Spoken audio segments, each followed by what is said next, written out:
Is Earth going to be our home for the future centuries to come? For many years, scientists have said that Mars is next, with the many problems that we have on Earth as far as global warming and many other things that we can't control, as far as maybe asteroids or meteors coming to Earth. In a study, or in 2010, the European Space Agency conducted a study of the psychological and behavioral changes during a 520-day the 520-day flight round trip to Mars. So pretty much the study was just understanding how the body would react to being in a confined space for over a year. The study is a really big step in the right direction as far as moving to Mars, our new home. After listening to my speech, you will know the simulation of the experiment, the results of the experiment, and what this means for our future. So in the simulation, like I said, it was a round trip. It was a full round trip. So in that 520 days, you would go to Mars, a couple experiments, and then come back home. This was the module that they were in.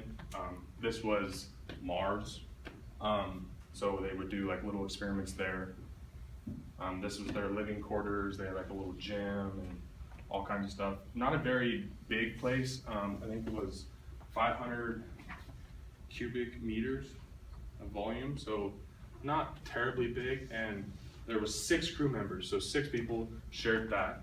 Out of the 6, they were very culturally diverse. We had three Russians, 2 just Europeans, and then 1 Chinese man.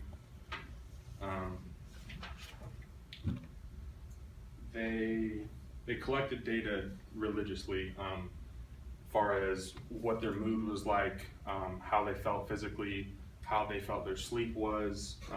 They were doing daily. They would write down how just the data that they felt for personally. And then throughout the 520-day simulation, they had, so like the people that were conducting the study, so outside of the module, they would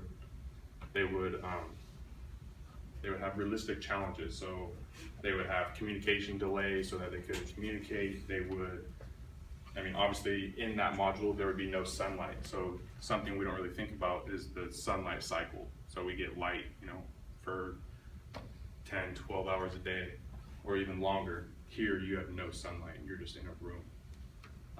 And then another realistic challenge that you would have would be like electrical shorts. So they wouldn't have any power. They'd have to run off a small battery for who knows how long. While being stuck in this confined space with these instantaneous challenges, you would think it would affect you drastically. This brings me to my next topic. The results of the simulation. Out of the 6 crew members, 2 had the 2 that had the highest ratings of stress and physical exhaustion accounted for 85% of the problems. So just 2 guys pretty much perceived to be the problem. One of them developed onset insomnia, so he would not, he would sleep, but his sleep quality would be very, very, very poor. And their work schedule was not very heavy. They would work 8 hours a day, 5 days a week, and then for the rest of the time they could sleep or do whatever they'd like.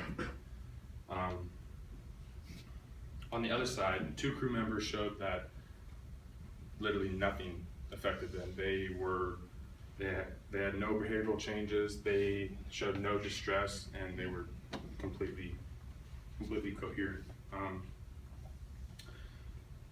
The issues that were created from these 2 guys that were, in distress were fairly minor compared to the actual missions that would happen.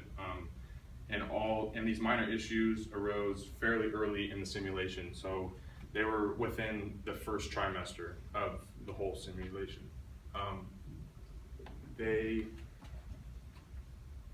So, and then throughout the rest of the experiment, they sustain a, what am I trying to say? They sustain their behavioral,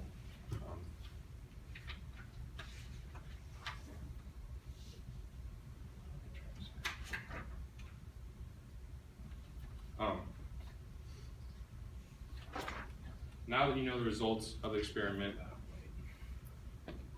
what does this mean for mankind? So, if these untrained individuals can successfully make a 520-day simulation to Mars and the experiment on Mars and come back, there's no doubt in my mind that highly trained, specially picked astronauts will do this mission with ease. So now you know the experiment, the results of the simulation, and what it means to our future. Mars is just that much closer, and the moon may just be a gas station.